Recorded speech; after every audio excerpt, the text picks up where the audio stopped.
life's for me.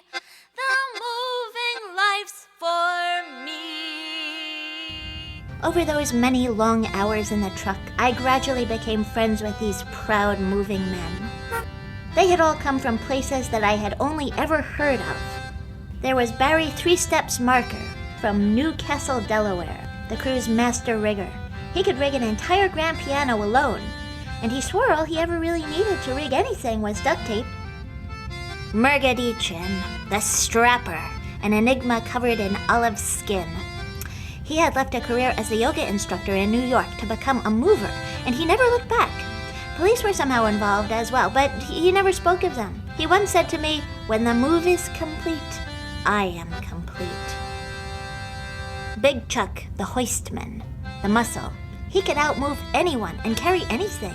Fearless of fifth-floor walk-ups on hot summer days, or any angry parents of snooty college kids, whereby he would bring out the negotiator, a large crowbar.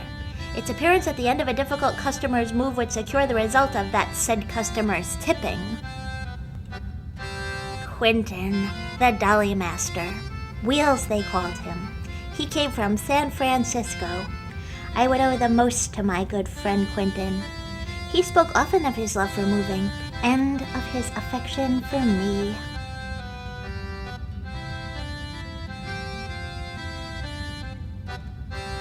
Mr. Buck, the driver, an ideal mover in every sense. The kind of guy you'd want to move your own mother. If Jesus were a mover, he would have been like Mr. Buck, at least spiritually, as Mr. Buck was neither black nor Jewish. And Chief Abraham, the strange figure of him kept haunting me.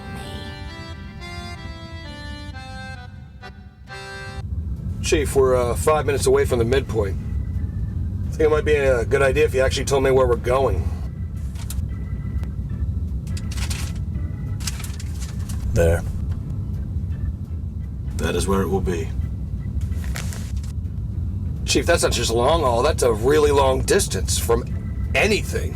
It's 100 miles from any gas station. Chief, can you at least tell me why we need 7 men to move one item? What if we get another job? It's the whaler, Buck. Chief, wasn't that the unit that caused you to retire? I am not into this move.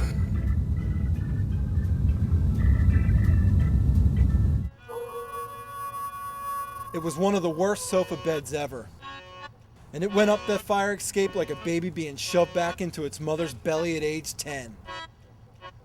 And it never should have made it, except for Chief Abraham's stubbornness. But that's actually not the worst move. Don't forget the time he moved the Megatron T-47. One man never made it back. Some say that man was killed by the unit. Others say he refused to move the damn thing, and Abraham killed him, stuffed his body inside. That's when he cracked up, you know. Oh, it's true. Abraham's the best, sure. But that last job screwed him up. Yeah, he hasn't worked in the last 5 years because he's been in an institution for the criminally insane. Did they mention the wooden nipple? If these men talk long enough, they'll tell you of Chief Abraham's wooden nipple. But that's not the truth, Ish. He was wounded much deeper. Here. They mentioned the Omegatron, but it has a much older name. It was called the Whaler. It is the grandfather of all freezers. And it is, in fact, the very unit we have been sent to move.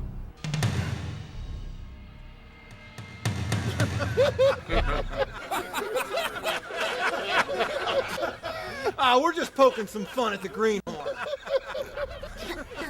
We are going 300 miles from nowhere.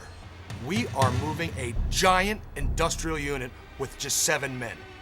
The manuals on the Whaler don't even include the weight because scales at the time couldn't interpret its sheer mass. We have no idea how heavy this thing is. The only member of our crew who has any experience with this is Chief Abraham. It is within our guidelines to cancel any move if we determine... Whoa, whoa! Doesn't that mean we won't get paid? Well, yes. But think for a minute. What if something goes wrong? I know we're the best, but... Whoa! Kill that shit! I might have been kidding with the new guy. I'm not afraid to tangle with any piece of furniture.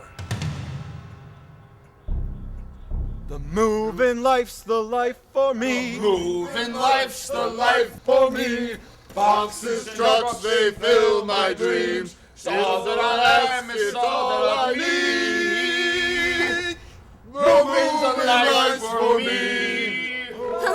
Surely this scoop can move any appliance, no matter what the difficulties. Ish. There's some things in this world that shouldn't be moved. The moving life's the life for me. Boxes and trucks, they fill my dreams. It's all I want, it's all I need. The moving life's for me. The moving life's the life for me.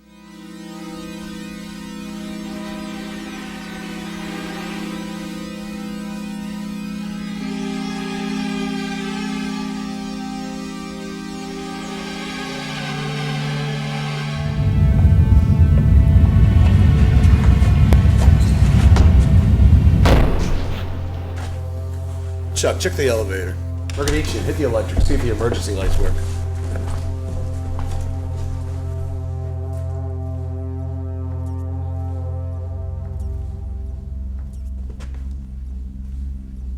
It was a day such as this that I moved my first freezer. 30 years and 1,000 load-ups ago. Aye. 30 times 30. Power's on, Mr. Buck. We have pressure for plumbing, and the gas is still on. The freight's out. The motor's completely destroyed. Nothing's going up that way. Chief Abraham. You know where it is, don't you?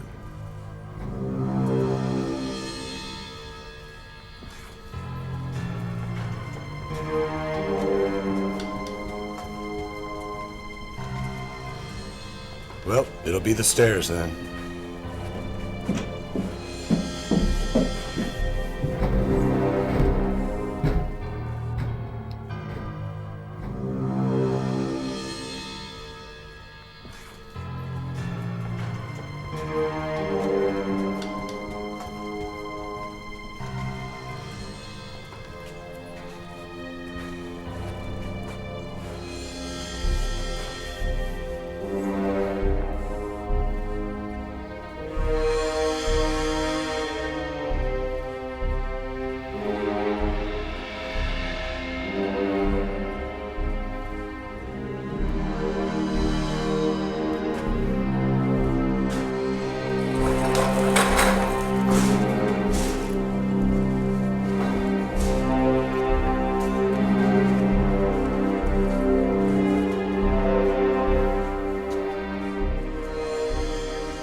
All right, men. You know your jobs. What is it? What nameless, inscrutable, unearthly thing commands me against all my human lovings and longings? Yeah, I'm gonna go move the truck. To keep pushing and crowding and jamming myself on all the time. Making me do what in my earthly heart I would never dream of doing. Is it I? God or who that lifts this arm? But if the great sun cannot move, except by God's invisible power, nor can my heart beat. My brain think thoughts unless God does that beating, does that thinking, does that living, and not I. By heavens, we are turned round and round in this world.